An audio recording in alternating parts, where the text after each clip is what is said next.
In Star Trek, the Federation often feels small. One starship exploring the unknown, one captain saving the galaxy, one crew carrying the fate of entire civilizations. The camera follows a single bridge crew as if they alone stand between order and chaos. And after decades of watching Star Trek, most fans subconsciously imagine Starfleet as relatively modest.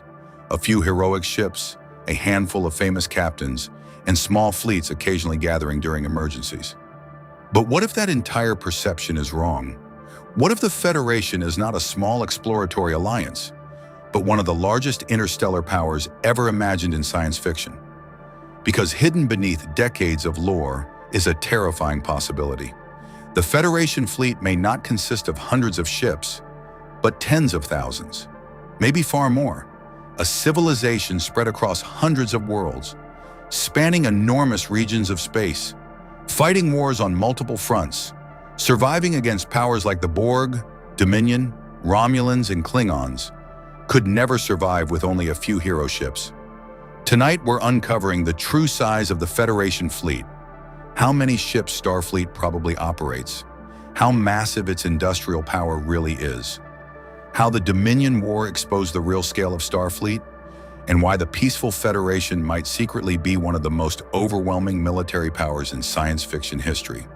Because once you start looking closely at the numbers, Star Trek becomes much bigger and much scarier than most viewers ever realized. First of all, let's look into the illusion of a small fleet. For decades, Star Trek trained audiences to think small. Most episodes focus on a single ship, a single crew, and isolated missions far from support. The USS Enterprise feels unique, rare, special. And because classic television budgets were limited, fleets almost never appeared at full scale.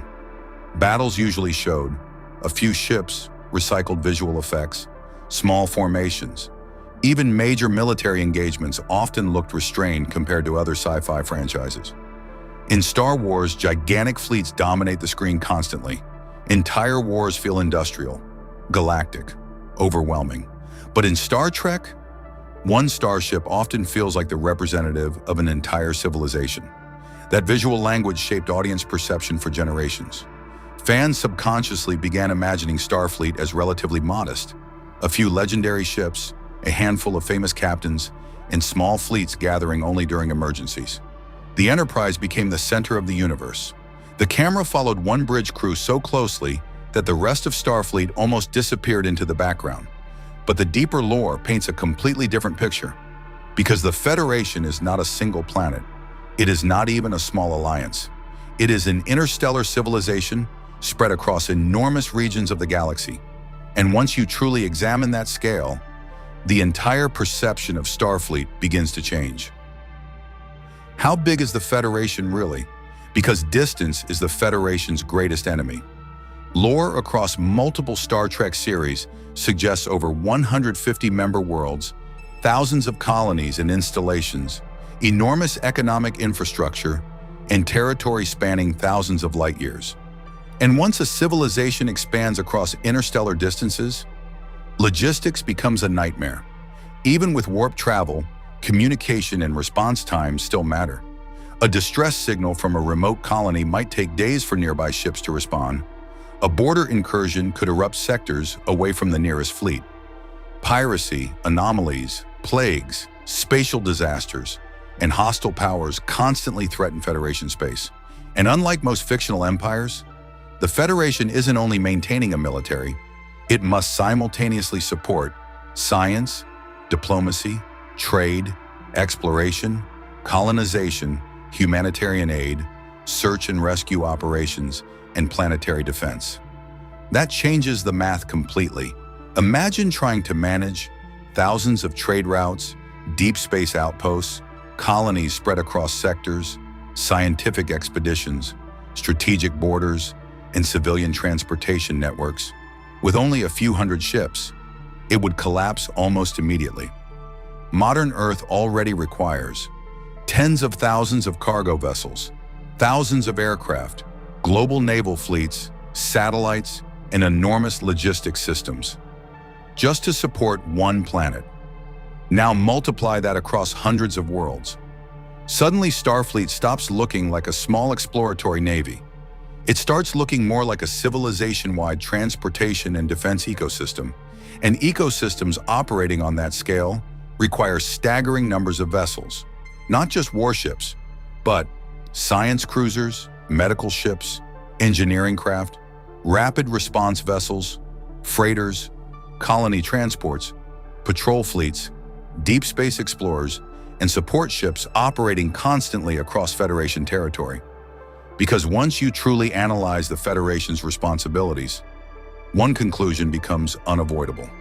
Starfleet must operate far more ships than the shows ever directly reveal. The Dominion War changed everything, because for the first time, Star Trek showed what large-scale interstellar war actually looked like. Before Star Trek Deep Space Nine, Starfleet mostly behaved like an exploratory service with occasional military responsibilities.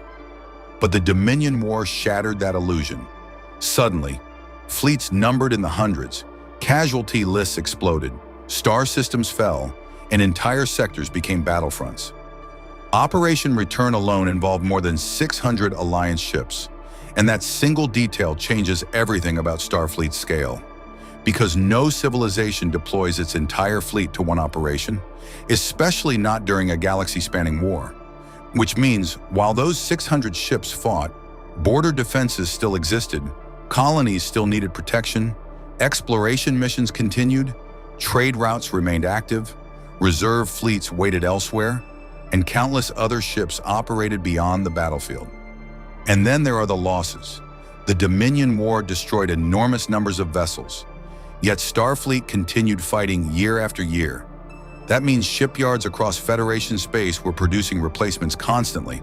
Entire fleets were replenished mid-war, and that suggests industrial production on a staggering scale.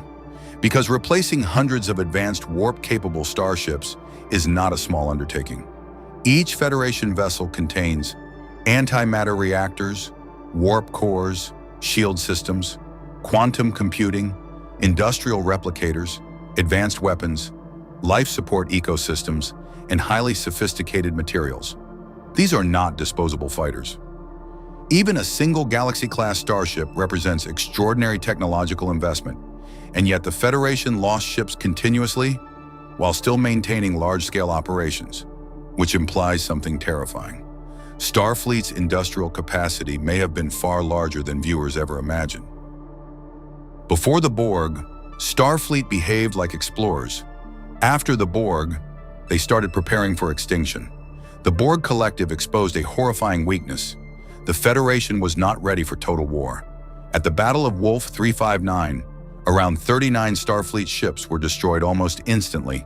Entire crews vanished, and Earth itself nearly fell. The psychological damage was enormous. For the first time, the Federation encountered an enemy that ignored diplomacy, adapted rapidly, and could annihilate fleets effortlessly. And after Wolf 359, Starfleet changed permanently. You can actually see the transformation in ship design. Earlier, Federation vessels emphasized science, diplomacy, exploration, and multi-role flexibility. But Post-Borg designs became noticeably more aggressive. The Defiant class was essentially a compact warship built for combat efficiency.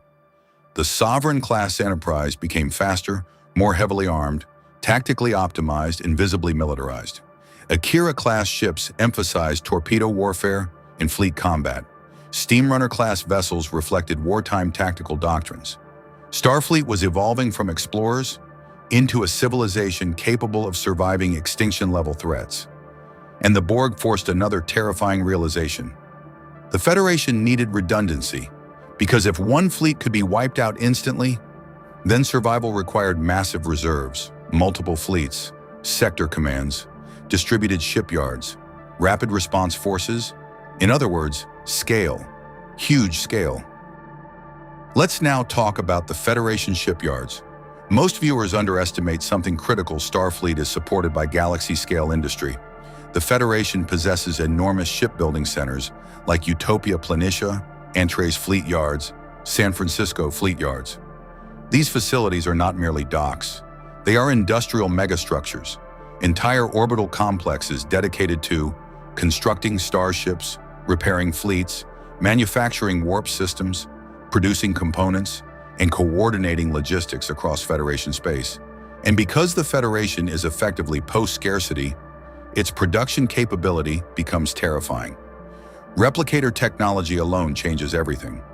Most sci-fi civilizations still rely heavily on traditional manufacturing chains. But Federation replicators can fabricate components, recycle materials, automate production, and drastically reduce industrial bottlenecks. Add advanced AI, fusion and antimatter energy, automated labor, and interstellar supply networks, and suddenly Starfleet's ability to mass-produce vessels becomes far more believable, especially during wartime.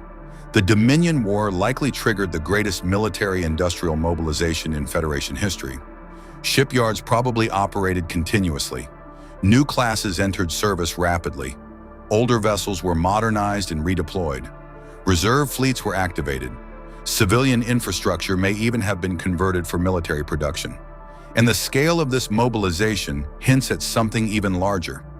The Federation economy itself may be almost incomprehensibly powerful, because maintaining thousands of starships requires fuel, antimatter production, personnel, food replication, maintenance, replacement parts, medical systems, and logistics networks operating across light years.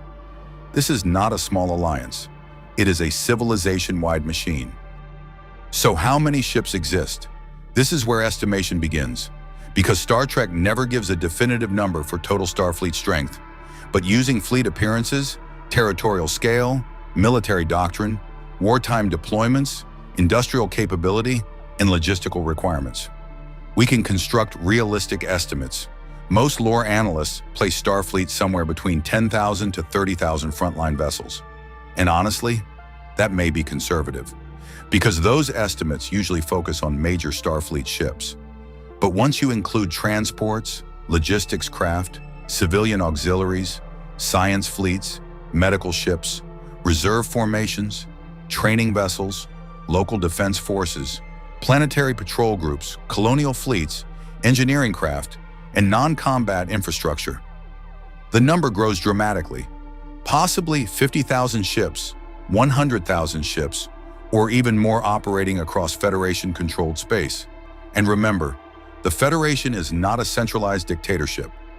Many member worlds likely maintain their own regional defense forces alongside Starfleet itself. This means the Federation's total spacefaring capacity may be vastly larger than Starfleet alone. And then there's wartime mobilization. Historically, industrial civilizations explode in production during existential wars. Earth did this during World War II. Factories transformed overnight. Civilian industries converted to military production. Output skyrocketed. Now imagine that process applied to a post-scarcity interstellar civilization with replicators and antimatter energy. The Federation's wartime production potential could become absolutely monstrous. Here's the truly terrifying part. The Federation does not look militaristic. There are no giant speeches about conquest, no endless marching armies, no brutal authoritarian imagery. Compared to many sci-fi empires, the Federation feels soft, optimistic, civilized. But beneath that optimism exists the following: galaxy-scale logistics, advanced AI, industrial replication, faster-than-light coordination, immense scientific superiority, and potentially tens of thousands of warp-capable vessels. And unlike many empires, the Federation adapts extremely quickly. Against the Borg, they evolved. Against the Dominion, they militarized. Against existential threats, they survive. That adaptability may be their greatest weapon, because the Federation combines science, diplomacy, economics, industry, and military capability simultaneously. Most sci-fi powers specialize in one area. The Federation excels at nearly all of them. And perhaps most importantly, they rarely fight at full capacity. Starfleet often behaves cautiously because its mission is not conquest. But if survival truly demanded total mobilization, the Federation could potentially unleash industrial and military power on a terrifying scale. Which makes one thing clear: the Federation's greatest strength is not any single ship. It's the civilization behind those ships. There's one final implication most fans never consider. What if the Enterprise crews we follow are not the center of Starfleet? What if they're simply elite explorers, symbolic flagships, famous exceptions within an unimaginably vast system? Because if the Federation truly spans hundreds of worlds, then somewhere beyond the camera, countless fleets patrol dark sectors, hidden shipyards produce new vessels, rapid response armadas wait in reserve, and entire regions of space operate beyond what viewers ever see. Entire fleet operations may exist completely outside the stories audiences follow. Massive logistics routes, sector defense commands, colonial supply systems, exploration groups operating for years beyond Federation borders. The Enterprise may simply be the visible tip of a civilization-sized iceberg, and once you realize that, Star Trek changes. The Federation no longer feels like a small alliance of explorers. It becomes something much larger, a post-scarcity civilization capable of projecting power across the stars on a scale almost impossible to comprehend. Not because it seeks conquest, but because civilizations operating at this scale naturally become overwhelming. And that may be the hidden truth of Star Trek. The Federation is peaceful because almost nobody in the galaxy could truly challenge its full potential. Because Star Trek often presents the Federation as hopeful, peaceful, optimistic. But once you truly examine its scale, you realize something deeply unsettling. A post-scarcity civilization with galaxy-wide industry, tens of thousands of advanced starships, massive scientific superiority, and near-limitless logistical capability.